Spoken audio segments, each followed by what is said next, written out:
Francesco, ¿cómo está? Buenos días, gracias por llegar hasta acá. Un placer, Diego, estar nuevamente en este programa.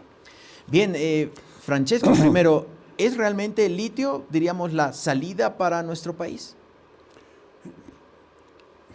Eso se dice y hace parte de la mitología nacional, ¿no? Siempre buscamos alguna salida a los problemas que tenemos desde afuera y no desde adentro, no con el esfuerzo, no con la producción, sino con los recursos naturales que a lo largo de nuestra historia han marcado los ciclos económicos, la plata, el estaño, el gas.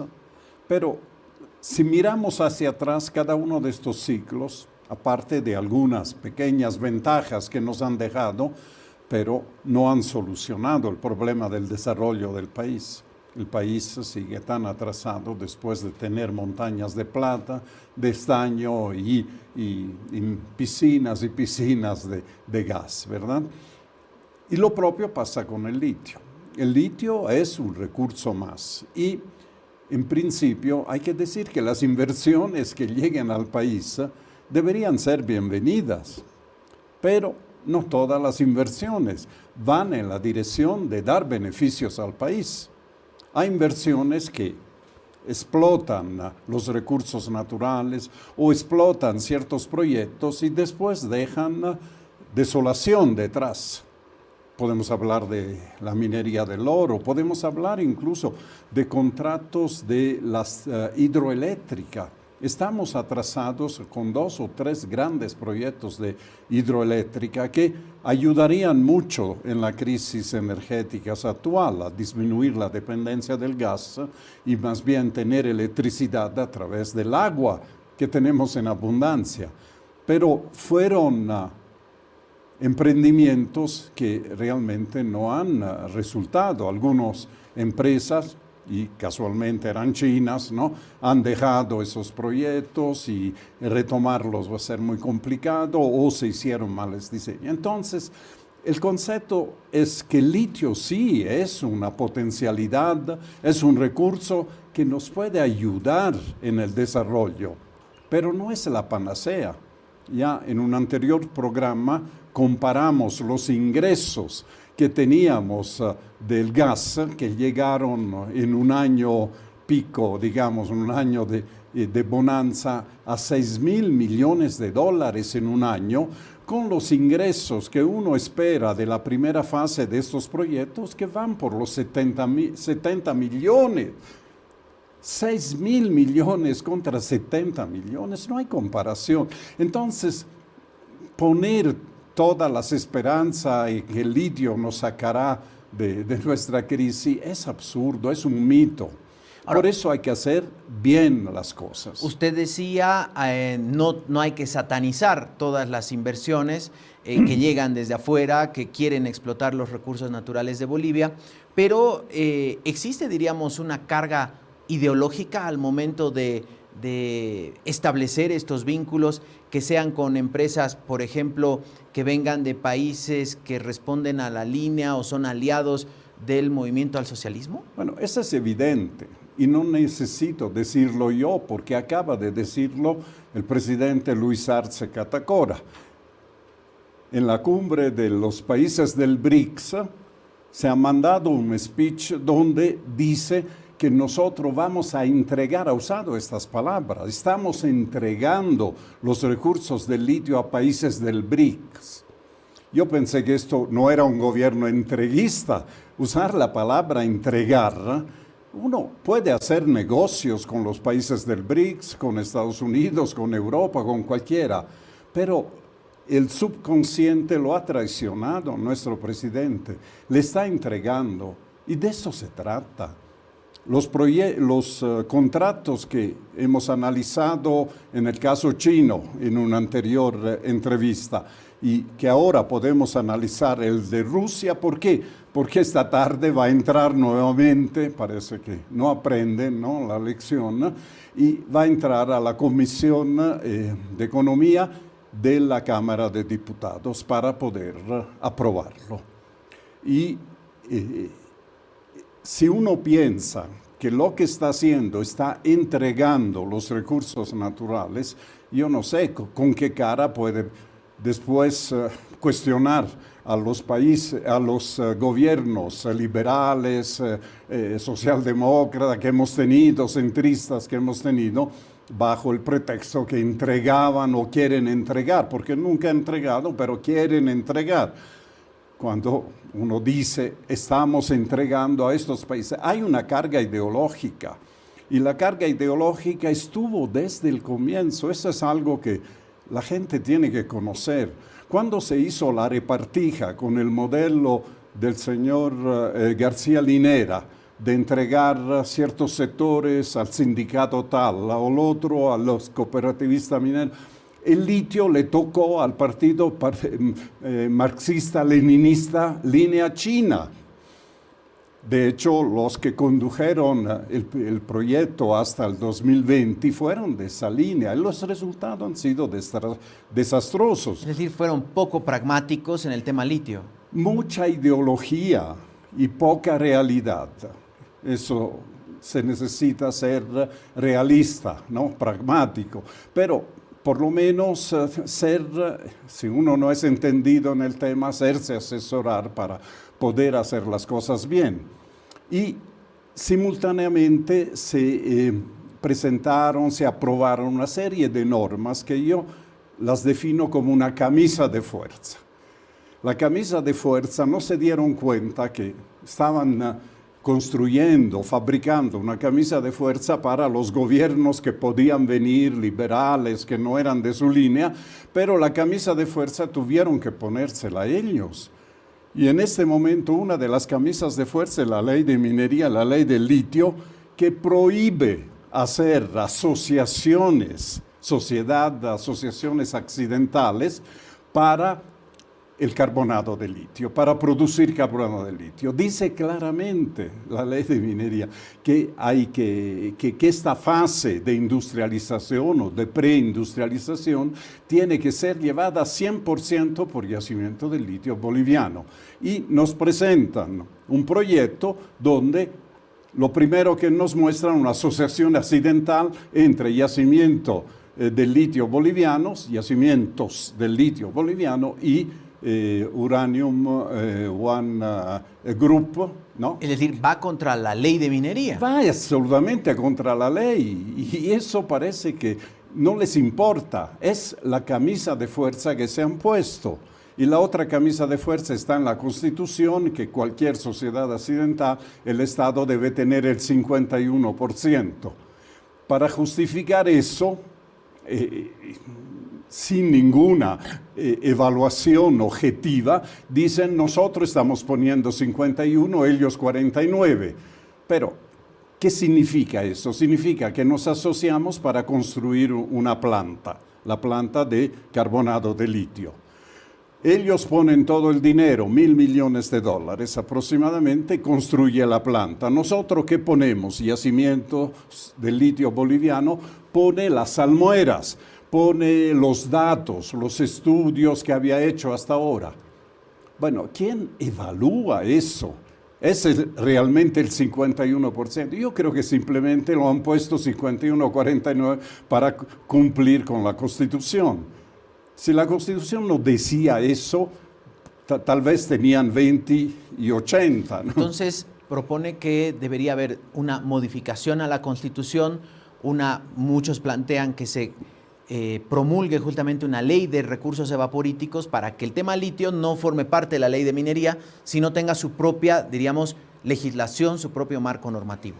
Hay que modificar muchas cosas, porque gran parte de estas normas, de esta camisa de fuerza, es una camisa de fuerza no real, no en los intereses del país, sino ideológica.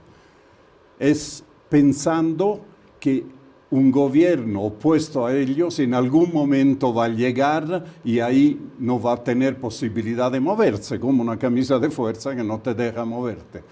Pero lo paradójico es que esa camisa de fuerza han tenido que ponérsela ellos, es decir, los que están en el gobierno actualmente. Y es interesante que todos los candidatos, hasta el candidato oficialista, llamámoslo del MAS, que es el señor del Castillo, ¿no?, son críticos hacia los contratos.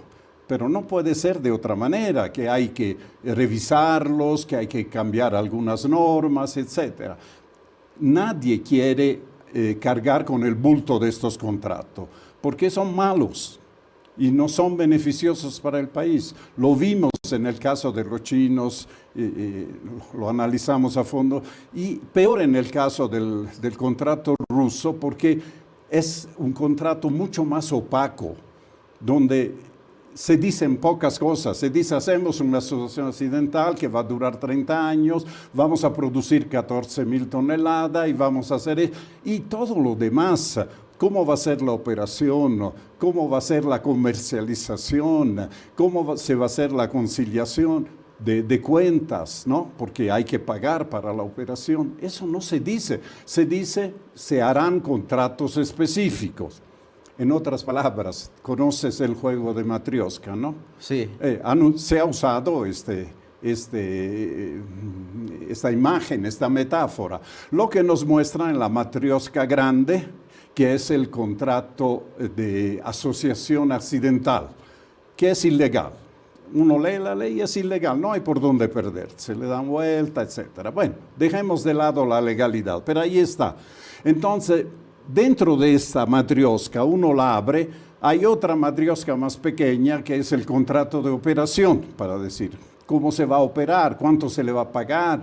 En eso el contrato chino es un poquito más explícito porque muestra los tipos de gastos que se van a incurrir.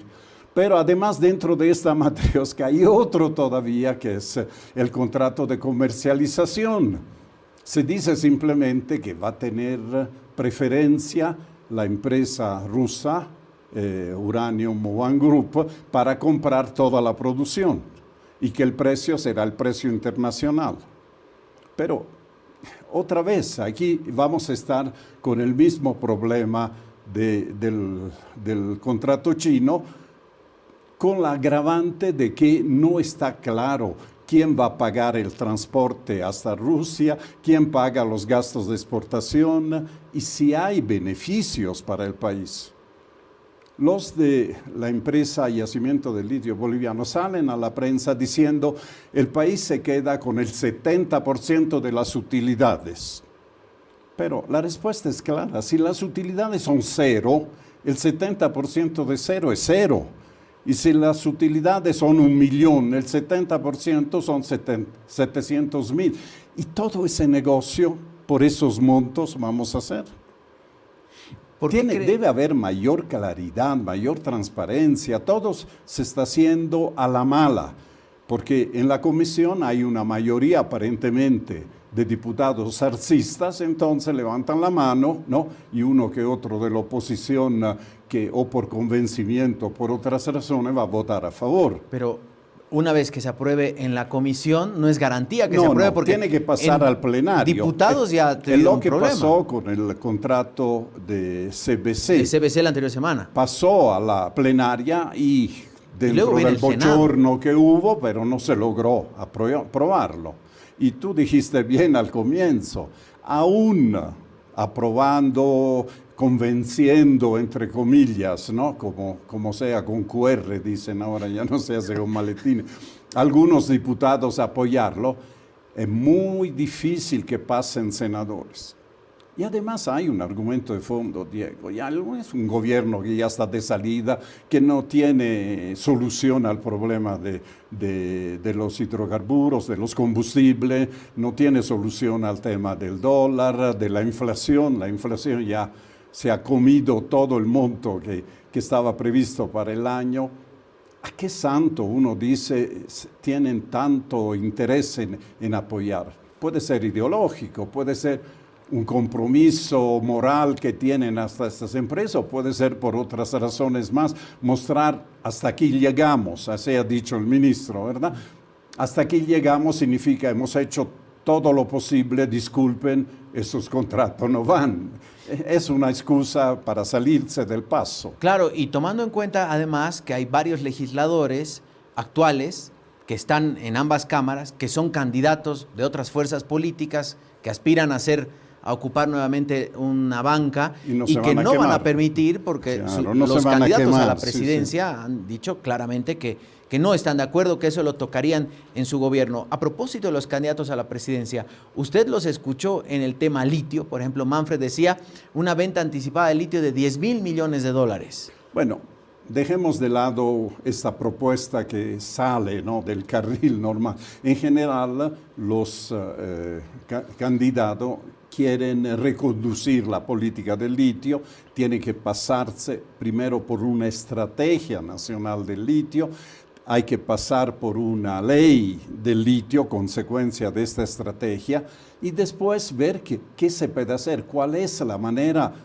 digamos, óptima de poder aprovechar este recurso. Todos queremos que se aproveche, pero no queremos que se aproveche a costa del turismo, a costa de la sobrevivencia de las comunidades indígenas que hay, o a costa de dejar el salar como un basurero de productos químicos. Entonces, hay varias cosas que necesitan ser revisadas. Lo que se ha hecho hasta ahora es hacer un proyecto como el reloj de Choquehuanca, ¿no?, que gira al revés. En lugar de empezar con los estudios de prefactibilidad, factibilidad, de los estudios ambientales, y recién hacer los contratos, primero se han firmado los contratos, ahora se dice, haremos los estudios, haremos la factibilidad, y todos esos costos, obviamente, las empresas se la van a cargar a yacimientos de litio. No le van a bastar, no serán suficientes 30 años para devolverle todos los gastos que van a hacer las inversiones, que van a hacer estos inversores, estas empresas.